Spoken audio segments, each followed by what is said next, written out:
Olá, amigos, tudo bem? Estamos chegando. Para você que é nosso amigo, que está sempre nos vendo aqui nos vídeos, nos assistindo no Nações da Bola. Hoje, especialmente com o Blitz Nações, que são aquelas notícias, aqueles tópicos das coisas que estão acontecendo no futebol brasileiro, algumas coisas do futebol da seleção brasileira e as bombas do dia. Vocês sabem que o Flamengo andou mexendo aí com a derrota de ontem e daqui a pouco nós falaremos dessas mudanças no Flamengo que realmente abalaram o rubro-negro carioca e daqui a pouco nós falaremos disso, tá? Vamos começar inicialmente com o Campeonato Baiano, que terá Bahia e Vitória, o grande clássico do Norte e Nordeste, com certeza Barradão e a Fonte Nova lotados, casa cheia, e esperamos que não aconteça nesses jogos, nesse domingo e no próximo, o que aconteceu no último Bavi, onde realmente as cenas foram lamentáveis, brigas, muita confusão, tanto dentro como fora do estádio. A gente espera que seja um Bavi de paz, um Bavi de amor, e que os vencidos saibam respeitar os vencedores, e que os vencedores comemorem com muito respeito também aos seus adversários perdedores. Então, grande Bavi, grande jogo. Nós queremos também falar de outro grande clássico brasileiro, Atlético e Cruzeiro. Mano Menezes comandando a equipe do Cruzeiro, fazendo um grande campeonato. Mano que vem com tudo aí com o Cruzeiro, inclusive para o Campeonato Brasileiro. O Cruzeiro é hoje uma das grandes equipes do Brasil. E o Atlético tentando quebrar essa corrente positiva do Cruzeiro, com um técnico jovem, o Thiago Largue. E, logicamente, será uma briga no banco de reservas, briga, entre aspas, lógico, entre a nova geração, o Thiago, e aquela geração mediana, quase velha geração, com o Mano Menezes, né? Mano Menezes, que por onde passa realmente tem feito bons trabalhos, ele que já foi, inclusive, treinador da seleção brasileira. Outro grande clássico, onde o Mineirão estará cheio. Primeiro jogo no Estádio Independência, 2 jogos com casa cheia, 2 jogos com muita emoção e 2 jogos que o Brasil inteiro aguarda para ver quem será o novo campeão mineiro, certo? Partimos agora para o Rio Grande do Sul, onde nós não teremos o Grenal. O Internacional teve a chance de tirar o Grêmio do campeonato, não conseguiu, e agora o Grêmio está na final, a um passo do título. Dificilmente o Grêmio deixará de vencer o Brasil de Pelotas, que com muito mérito chegou à final, porém o Grêmio vem como total favorito, como grande favorito mesmo dessa final, e o Grêmio que praticamente fez um campeonato na primeira parte muito ruim, esteve na parte de baixo, ameaçado inclusive de rebaixamento, e hoje está na final. Ok? Então, Grêmio Brasil, a final do Campeonato Gaúcho, onde todos esperavam o Grenal, nesse ano não terá. O Zeca quer falar conosco, né, Zeca? Alguma novidade? Ok, aos que estão agora no Brasil, em São Paulo, boa noite. Um abraço a todos. Estamos aqui junto com o Vitor, tem o Denis Smith, Danilo Araújo, Andrei Meyer. Andrei Mair. Brenda Amarilis. Isso. Alberto Silva. Beijo pra Brenda. Valdemar Benedito e o Eric Schuller. Não sei se esqueci. Aí, Val. O Marigo aqui também está na área. Arnaldo Marigo, grande abraço. Sofreu ontem, hein? Segue o jogo. Legal. Vamos falar agora, tomar um aviãozinho. Vamos aqui na região sudeste, continuar por aqui. E falando do Campeonato Carioca. Ei, mas que surpresa, hein? O Botafogo ontem venceu o Flamengo por 1-0. Flamengo que vinha dando as cartas no Campeonato Carioca. Melhor elenco, investimento, melhor elenco no papel. O Botafogo mostrou que isso não tem nada a ver. Passou por cima do Flamengo, jogando muito bem. Vitória merecida. O Flamengo, como nós dissemos no começo dos nossos vídeos, do nosso vídeo, melhor dizendo, Hoje demitiu o Rodrigo Caetano e o Paulo César Carpegiani. Veja só o que um resultado é capaz de fazer na vida de um clube, principalmente motivado pela cultura dos dirigentes do futebol brasileiro. Perdeu, não presta. Ganhou, é o melhor, é o bambambam, é o tal, mas infelizmente Carpegiani e Rodrigo Caetano pagaram por todo esse investimento que o Flamengo tem, por esse bom time, belo time que o Flamengo tem, mas que não conquistou ou não vai conquistar o Campeonato Carioca. Ele, Flamengo, que foi campeão da Taça Guanabara e viu o Fluminense ganhar a Taça Rio. E pasmem, pelo regulamento do Campeonato Carioca, Flamengo e Fluminense, que foram campeões, né, nas primeiras fases, poderão ficar fora da final, dando vez ao Botafogo, que já está na final, e daqui a pouco se enfrentam Fluminense e Vasco, e com uma vitória do Vasco, o Fluminense também poderá ser descartado da final, ele que ganhou a Taça Rio.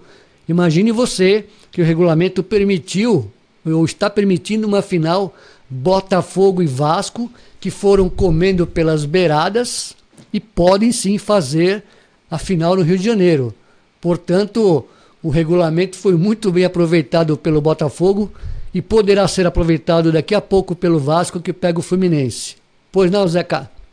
Então, Manguinha Acedo tá na área. Lá de Bragança, Manguinha, grande jogador do Guarani, campeão pela Inter de Limeira. Um abraço, Manga. O Juan Silva. Juan, lá de Belém do Pará. É do Pará, se não me engano é de Altamira. Um abraço, Juan, obrigado pela sua audiência. O Arnaldo está dizendo aqui que bota sofrimento nisso de time mediano, mas ontem podia ter passado pela vontade. Contando um encate. Lisieiro, grande abraço. Ô, Arnaldo, daqui a pouco nós falaremos, eu falarei aqui do jogo São Paulo e Corinthians ontem, só um pouquinho de paciência, só para seguir a pauta aqui, mas São Paulo e Corinthians não está fora dos nossos comentários não, temos muito a falar desse jogo e principalmente do seu tricolor. Mais alguma coisa, Zeca? Vamos lá. Sim, é o Márcio Saraiva, a Neninha. Márcio Saraiva, lá dos Estados Unidos, grande Márcio, grande zagueiro do São Paulo. Bernúcio. Kátia, um abraço, Cátia, um beijo, um abraço no Diego. Só me fala, Zeca, o nome do anterior a Kátia, por favor. Enquanto eu estava conversando, ela falou aqui o nome da Kátia e um nome aqui que eu não pude ouvir direito. Tá? Daqui a pouco você passa então, Zeca, a gente vai seguindo aqui, tá? Flamengo, o Flamengo, hein? Demitiu o Carpegiani, demitiu o Rodrigo Caetano. Quer dizer, ganha, é bom, perde, não serve. Precisa acabar com essa cultura, esse pensamento pequeno no futebol brasileiro. Realmente o Carpegiani acabou entrando numa fria, porque eu me lembro até hoje da coletiva, da apresentação do Paulo César Carpegiani, mostrando nitidamente que ele foi para ser apresentado como coordenador. E durante a entrevista virou treinador. Ficou uma coisa assim muito mal dirigida, muito mal distribuída, ficou uma coisa muito esquisita, né? E o Paulo César Carpegiani, em pouco tempo, já está demitido do Flamengo. Ele, que sequer foi contratado para ser treinador do Flamengo. Ele seria coordenador. E pasmem, já está fora. O futebol brasileiro, nessa parte, precisa melhorar e melhorar muito. Bom, sobre os jogos aqui de São Paulo, eu comentei o jogo pela web rádio que eu trabalho, a Rede Nacional de Notícias, né, que você pode também nos ouvir pela redenn.com.br. E na terça-feira, o Palmeiras, o grande favorito aqui no estado de São Paulo, passou um sufoco contra o Santos. A garotada do Santos muito ousada, uma garotada que vai para cima, dá gosto de ver. O Santos pode, todos os seus jogadores, sua comissão técnica, seus torcedores, sair de cabeça erguida. Podem dizer aos plenos pulmões que saíram de cabeça erguida porque venceram o melhor time do Brasil no papel, que é o Palmeiras. Perderam nos pênaltis. O garoto Diogo Vitor cobrou mal o seu pênalti, mas o Jailson, em grande fase, fez uma grande defesa, salvou o Palmeiras, Olha, se o Santos tivesse classificado nesses 2 últimos jogos aqui, não seria nenhuma surpresa. Justiça para o Palmeiras pela campanha ao longo do campeonato, está na final por isso, mas o Santos nos 2 jogos, na maior parte do tempo, foi superior ao Palmeiras, e não seria nada surpresa, nada diferente caso o Santos passasse, porque a garotada realmente deu um sufoco no Palmeiras. Eu estive presente, vi o torcedor palmeirense ali aflito, mas no final a grande experiência e o grande time do Palmeiras prevaleceu nas penalidades. Pois não, Zeca? Bom, Zeca, pode falar. O Geraldo Costa e o Rodrigo Nader. Isso, o Geraldo Costa lá da Bahia, sempre nos vendo, Gera. Um grande abraço, Gera. E Rodrigo Nader, grande profissional do futebol de São Paulo, na preparação física, tudo que envolve o futebol. Obrigado, Rodrigo, pela presença. E ontem, São Paulo e Corinthians. São Paulo e Corinthians, onde o tricolor vinha com a vantagem, iniciava o jogo com a vantagem de 1-0 no jogo marcado, no jogo que foi realizado no Morumbi. E ontem, na Arena Corinthians, o São Paulo se defendeu bem. Na verdade, o São Paulo esteve classificado durante 96 minutos e em 1 minuto perdeu o jogo e depois de 10 minutos perdeu a classificação. Portanto, eu achei muito interessante a entrevista do Sidão depois do jogo. Um repórter perguntou a ele: Sidão, você considera que o São Paulo sai de cabeça erguida do Campeonato Paulista? Ele falou: não, que cabeça erguida que nada, nós queríamos nos classificar. Perdemos a partida praticamente depois do tempo normal de jogo e nas penalidades. Se somar o tempo do gol e as penalidades, em 15 minutos o São Paulo perdeu o semestre. Perdeu o jogo, a classificação e o semestre. Por quê? Porque não vai disputar nenhum título nesse primeiro semestre, até por conta da Copa do Mundo, né? Assim como o Santos também. Mas o Santos, como eu disse há pouco, pode sair, seus jogadores, sua torcida pode sair de cabeça erguida, sim, porque ganharam do grande time do futebol brasileiro. O São Paulo já não. Vem acumulando derrotas e mais derrotas, desclassificações uma atrás da outra, e o mais importante, há muito tempo que o São Paulo não participa da festa. Ou seja, o que é participar da festa? Não está na final. Não disputa sequer o título, não é sequer vice-campeão. Há muito tempo. Então o seu torcedor já está cansado, o seu torcedor está sendo tripudiado, muito gozado pelos outros torcedores. Então realmente é uma fase muito difícil do São Paulo e de sua torcida, da sua grande nação. Fala, Zeca. O Everton Paulino, Elisete Guerreiro e Luiz Gustavo Gasparini. Elisete, um beijo. Everton, um grande abraço. E Gasparino lá de São João da Boa Vista, um grande abraço. Estaremos juntos aí. Espero encontrá-lo no próximo curso aí, que você sabe muito bem do que eu estou falando, correto? E continuando no jogo de ontem, o Corinthians venceu. Não fez um grande jogo, não conseguiu furar o bloqueio do São Paulo, o paredão que o São Paulo colocou ali à frente da meta do Sidão, criou poucas oportunidades, mas teve uma coisa muito importante, teve muita paciência, tocou bem a bola. Os torcedores do Corinthians não ficaram nervosos, não xingaram os jogadores, muito pelo contrário, incentivaram. Deu a entender que o torcedor e até o jogador do Corinthians imaginava que o gol sairia a qualquer momento, como aconteceu. E o São Paulo, num descuido muito grande de sua defesa, que estava até aquele momento se portando muito bem, Arboleda e Bruno Alves, por exemplo, 2 centrais, jogando uma partida excepcional, ganhando todas por cima e por baixo, mas naquela ânsia de marcar os grandes jogadores, ou os jogadores altos do Corinthians, o baixinho, vamos dizer assim, Rodriguinho, veio, fez um gol de cabeça, surpreendeu a todos, não é o forte do Rodriguinho. O Corinthians fez o gol, cresceu na partida e os jogadores do Corinthians na penalidade não sentiram o peso da torcida, a presença de quase 40 mil pessoas ou mais de 40 mil pessoas na Arena Corinthians e merecidamente pela campanha estão na final os 2 times que todos imaginavam que todos esperavam: Corinthians e Palmeiras.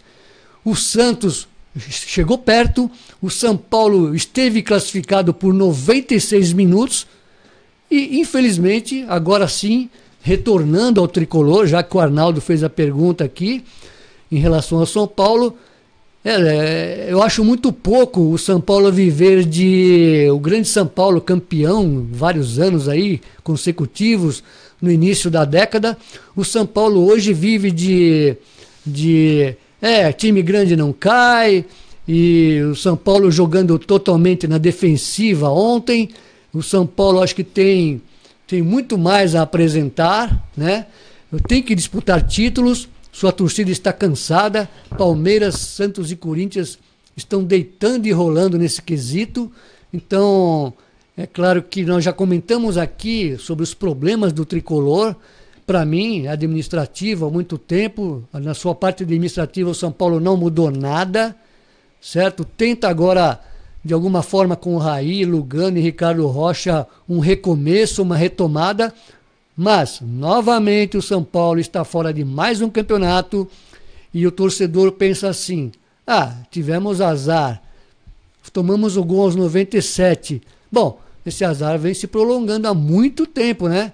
Então é hora do São Paulo reforçar o seu time, precisa urgentemente de um lateral direito. Trouxe o garoto Regis do São Bento, ainda não é o jogador ideal para jogar no tricolor, precisa de um nome grande no meio de campo, um 10, um jogador que venha para tomar conta do meio de campo, que venha comandar o time dentro de campo. Então, você que é São Paulino, se quiser conversar conosco, deve estar muito, muito chateado mais uma vez, cansado, né, das gozações das demais torcidas, das demais nações, mas o São Paulo está pagando um preço que ele mesmo, São Paulo, criou há anos atrás, ao demitir também grandes profissionais como Turíbio, como na preparação física também o Moraci. É claro que tudo tem sua época, tudo tem seu tempo, mas o São Paulo regrediu depois de uma década assim vencedora, regrediu, parou, e os seus co-irmãos cresceram. O Corinthians em grande fase, ganhando quase tudo, merecidamente por sinal, porque tem um modelo de jogo, tem um padrão de jogo, onde qualquer jogador que entra supre muito bem a ausência daqueles que saem, e podemos dizer que o Corinthians, nas duas partidas contra o São Paulo, não jogou completo e manteve uma atuação regular para boa. Jogou o suficiente para desclassificar o tricolor. E o Palmeiras também crescendo nos últimos anos, é um time com uma folha grande, uma folha financeira grande, um investimento enorme, um elenco bom, mas ainda precisa provar dentro de campo. Não, é, ao meu ver, o favorito, mas ainda não é o campeão. O Corinthians está aí, 50% para cada um, né? E o Santos, para terminar, para falar do Peixe, olha, para mim uma coisa muito boa, sensacional, o Santos e seus garotos lançando a todo ano jovens garotos que vêm da base, muito bons, ousados, que partem para cima, e o mais importante, esses jogadores são queridos pela torcida. Parece que o torcedor, a nação santista, não gosta de entrar em campo sem ter 1, 2, 3 garotos da base brilhando. E isso acontece. E no jogo contra o Palmeiras, me parece que 7 ou 8 jogadores, terminado o jogo, estavam vestindo a camisa do Peixe. É um trabalho realmente sensacional, que vem sendo realizado há muitos anos e que deve ser seguido. O Palmeiras é um time de medalhões. O Corinthians tem uma certa mescla. O São Paulo tem Cotia, mas o Santos é o que melhor investe, é o que melhor lança e é o que mais vende para o exterior. O São Paulo até pode faturar mais, tem até vendido bem seus jogadores que ficam pouco tempo no clube, mas o Santos faz um trabalho de base excepcional, espetacular, e esperamos que continue assim, porque o torcedor santista saiu de cabeça erguida na derrota em pênaltis contra o Palmeiras. Já o torcedor são paulino, podemos dizer a mesma coisa. Mais uma derrota, mais uma desclassificação, e vamos dizer que está de cabeça erguida? Eu acho que não. Então, vamos agora para as grandes finais aí de São Paulo, Rio, Bahia, Minas. Esperamos grandes jogos, esperamos grandes atuações e grandes espetáculos. E, em relação à seleção brasileira, uma grande vitória contra a Alemanha, uma Alemanha, de certa forma, descaracterizada, mas no futebol tem aquela coisa. Não interessa, jogou Brasil e Alemanha. Não interessa se jogador A, B ou C não jogou. Nos anais da história, vai estar escrito lá que no mês de março de 2018, o Brasil venceu a Alemanha por 1-0 e fica marcado na estatística, certo? Como mais uma vitória do Brasil, e era uma vitória importante, principalmente depois do fatídico 7-1 da Copa do Mundo. Agora, se Brasil e Alemanha forem se enfrentar na Copa do Mundo, serão dois times completamente diferentes. A Alemanha com o seu time realmente titular, poderoso, favoritíssimo, contra o Brasil também forte e com Neymar. Portanto, é um jogo que muitos imaginam como sendo a final da Copa do Mundo. Eu já tenho a minha opinião, que eu até falarei para vocês aqui para frente. Eu não vejo ainda o Brasil como o grande favorito ao título. Vejo como um dos. E vou dar um chute aqui. Bélgica, para mim, será um dos finalistas. Tá? É uma análise minha pessoal, particular, que pode ser contestada sim. Vou tomar umas pedradas aí, não tem problema. Mas olha, a Bélgica tem um elenco nos melhores times do mundo e acho que a hora é deles. E outra, Espanha, hein? Abra um olho para a Espanha, que está crescendo no momento certo, na hora certa, ganhou de 6-1 da Argentina e vem muito forte aí. Olha, um Brasil e Alemanha para muitos e para mim um Bélgica e Espanha na final, acho que seria muito bom para o futebol. Ok, amigos? Um grande abraço e volto a dizer, curtam os nossos vídeos. Mas antes disso, o Zeca vai dar a sua palavra. Pois não, Zeca? Está conosco o Thiago Uberreich, não sei a Tânia Bezzi, o Lucas Moraes, Fernando Roberto Aleixo, Eduardo Baia. Dingenbach, eu também tenho uma dificuldade, o Eduardo aí que me perdoe, né? Eu não estou agora aqui com o monitor à minha frente, mas o Eduardo Bayer, que me desculpe não acertar o seu sobrenome. Agora, o Thiago Uberreich, é um prazer enorme ter aqui a sua audiência, apresentador do Jornal da Manhã da Jovem Pan, que inclusive participou da nossa colação de grau lá no curso de jornalismo esportivo. É uma honra tê-lo aqui como nosso espectador na nossa audiência. Muito obrigado, Thiago. E vamos então, terminando por aqui, a não ser que o Zeca tenha mais alguns nomes aí para citar. Está à disposição, Zeca. Para avisar o pessoal que os comentários são muitos, você vai posteriormente, após a live, você vai responder. E se eu deixei alguém sem patar, o Marcos Blanco, acaba de entrar aqui, e se deixei de passar por alguém, desculpe, da outra vez eu lembro aqui. Portanto, só acrescentando o que o Zeca falou, obrigado, eu sou obrigado a dizer, a massacrante audiência de hoje, só posso agradecer, muito feliz por isso, né? E pessoas tão importantes nos assistindo também, e muito obrigado mais uma vez. E quero lembrar que sábado nós teremos às 11 horas novamente ao vivo Blitz Nações, agora falando sobre, comentando sobre a rodada de final de semana, principalmente agora que teremos a Páscoa, né? E vamos falar sobre aquilo que imaginamos que poderá acontecer na rodada de final de semana em todo o Brasil ou em grande parte do Brasil. E na terça-feira, às 20 horas, ao vivo, o Nações da Bola, aqui no nosso canal. Contamos com você, muito obrigado. E não esqueçam, curtam, compartilhem Inscrevam-se no nosso canal, fale com os amigos, parentes, vizinhos, papagaio, todo mundo lá. Estamos aguardando a sua inscrição para o desenvolvimento do nosso canal. E um grande abraço a você, uma boa noite e até uma próxima. Tchau!